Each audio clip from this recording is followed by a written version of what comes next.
Muy buenos días con todos, hoy hablaremos sobre planos y ángulos fotográficos.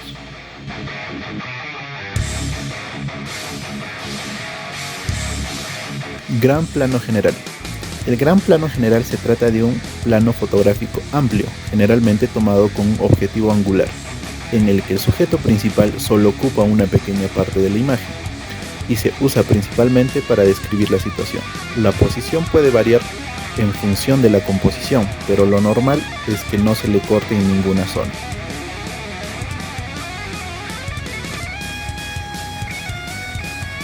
El plano general fotográfico es donde el sujeto ocupa claramente el centro de atención de la imagen.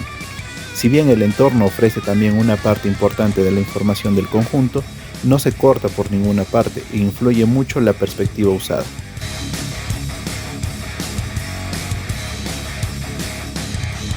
Plano entero o plano figura.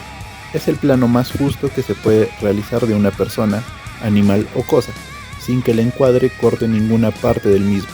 Incluye desde los pies hasta la cabeza y puede variar en función de la posición del sujeto.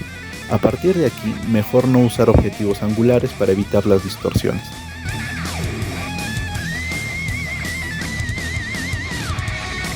Plano americano. Es un plano procedente del mundo del cine, donde el formato panorámico horizontal de 21,9 obliga a tomar ciertos compromisos. En este caso, en el plano americano, el sujeto entra dentro del cuadro de la imagen, pero es cortado a la altura de las rodillas hacia abajo. Este plano se popularizó dentro del género western de cine. La razón era porque los espectadores necesitaban ver desenfundar a los protagonistas sus pistolas para disparar. En fotografía suele resaltarle frescura a la imagen, ya que elimina información sobre si el sujeto está parado o en movimiento.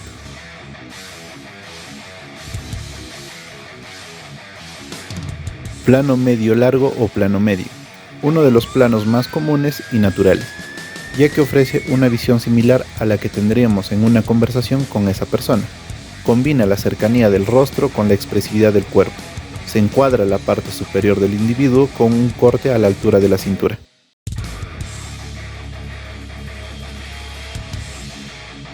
Plano medio corto, un poco más cerrado que el plano medio y más abierto que el primer plano. Este plano fotográfico inicia el grupo de los planos de distancia íntima, ya que sirve para mostrar confidencia e intimidad respecto al personaje. Se incluye el busto del modelo, pero el protagonismo de la imagen es la expresión de la cara. Muy importante aquí encontrar el ángulo más favorecedor.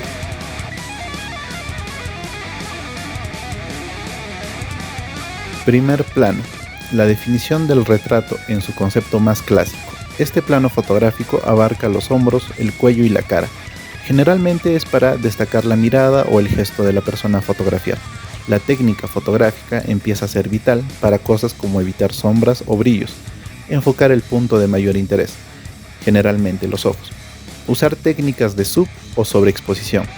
Para estas fotografías es recomendable usar teleobjetivos moderados.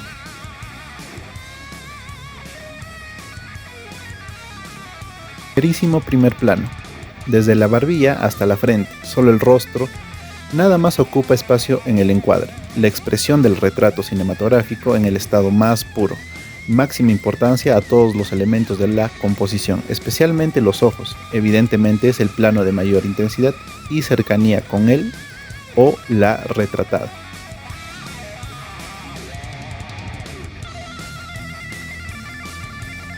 Plano detalle. Es un tipo de imagen normalmente poco valorada, pero que sirve para complementar otras a la hora de crear una historia. El plano detalle recoge un único elemento de la escena, aislándolo de todo lo demás. Es importante el enfoque y la profundidad de campo, pero no hay que confundirlo con la fotografía macro.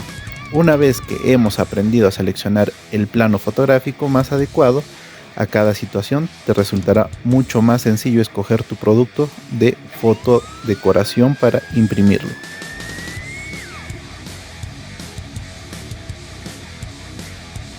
Ángulo normal. Este es el ángulo habitual y se caracteriza por establecer una línea entre cámara y objeto fotografiado.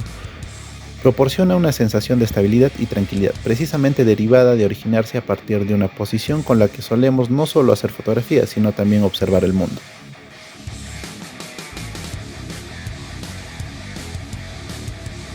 Ángulo picado. Este ángulo se produce cuando la cámara se sitúa en un plano superior al objeto fotografiado. Precisamente esta posición superior también conlleva una situación de inferioridad, vulnerabilidad o debilidad del objeto dentro de la fotografía.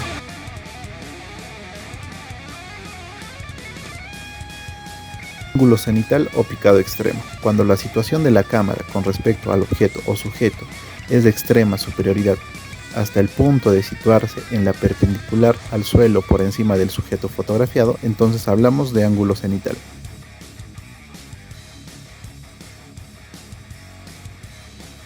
Ángulo contrapicado. El contrapicado se logra situando la cámara en una posición inferior al objeto o sujeto.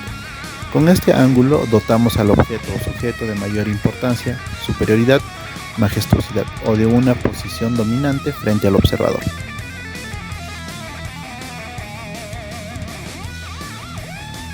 Ángulo nadir o contrapicado extremo.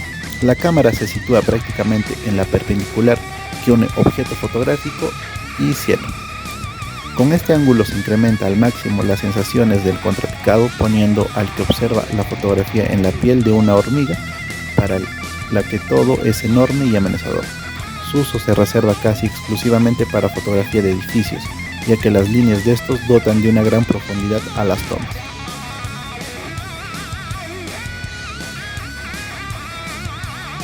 ¿Qué? ¿Qué? ¿Qué? ¿Cómo? ¿Nani?